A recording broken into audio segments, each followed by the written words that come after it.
Thank you, Chairman Yarmouth and Ranking Member Womack, members of the committee. Good morning, and thanks for the opportunity to present a brief statement of my views about what the budget should look like for the upcoming fiscal year. Budgets are moral documents. They're statements about where we want our future to look like and where we're going to spend our resources. It sets the stage for whether this country will continue to lead. I'll start by saying that over the long term, this will require cancellation of sequestration, rethinking current tax policy, modernizing our military, and investing in education, healthcare, infrastructure, and jobs. I want to use the rest of my time to address specific areas of need, particularly in the U.S. Virgin Islands, and how your budget impacts those, the territories. Congress does not always acknowledge the contribution of the territories to our nations, but the geographic importance of the territories and our own brain drain shows the contributions, along with our high participation rate in the United States Armed Forces. Each of the territories has had at least one major disaster declared by the President in the last 2 years. Of course, we're all very familiar with the impact of Hurricanes Irma and Maria in the Virgin Islands and Puerto Rico. Recovery is still ongoing, and I applaud the excellent work that's been done. However, I would be remiss if I did not acknowledge how much work remains in order to fulfill the promise of full recovery and indeed begin rebuilding. Many of the challenges are a result of factors beyond the control of government, such as geographic isolation. But some challenges we face are exacerbated by federal policy, which are within our power in Congress to change. With an economy that primarily relies on tourism now, the Virgin Islands depends heavily on infrastructure. Given the catastrophic level of damage suffered, the recovery of our islands will hinge on the level of support from Congress to rebuild and maintain infrastructure, roads, and particularly our ports.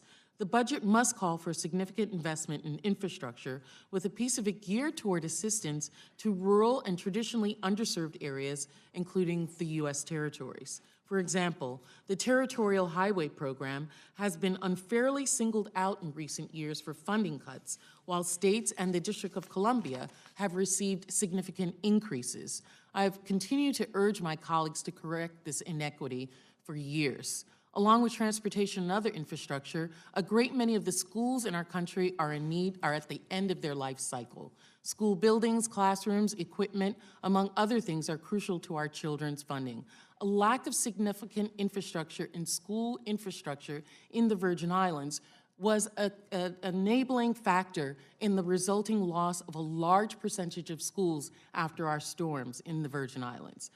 As of now, we still have many students who are living in temporary structures, and it would seem more fiscally responsible to put the money into the schools now so that when ensuing and, God forbid, additional natural disasters occur, those schools are resilient and can continue to stand. Another area of support in the budget makes fiscal and long-term responsibility is healthcare, specifically regarding Medicaid. The arbitrarily high local match required of the territories under Medicaid has imposed severe and unstable financial demands on the territory. In addition, with overall federal Medicaid funding to the states and DC is open-ended, Medicaid programs in the territories are subject to annual federal funding caps. Once the cap is reached, the territory must assume the full cost. Up to 30% of the population could lose access to Medicaid in September 3rd with the Affordable Care Act allotment expires, and access to Medicaid be lost to the territories. Congress must act to prevent this potential calamity before September 30th.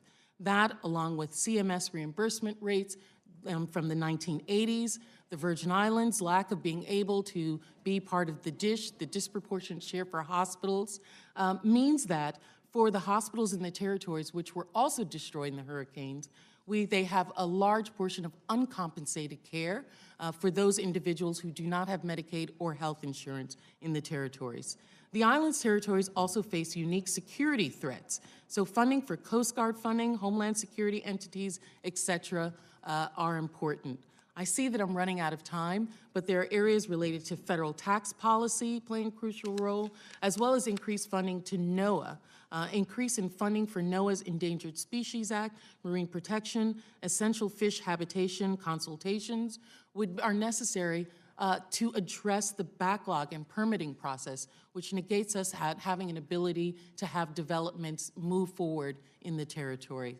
I will submit a full written testimony, which has much more, particularly in the area of tax cuts and the unintended consequences to the territories through to some of the tax laws. Thank you.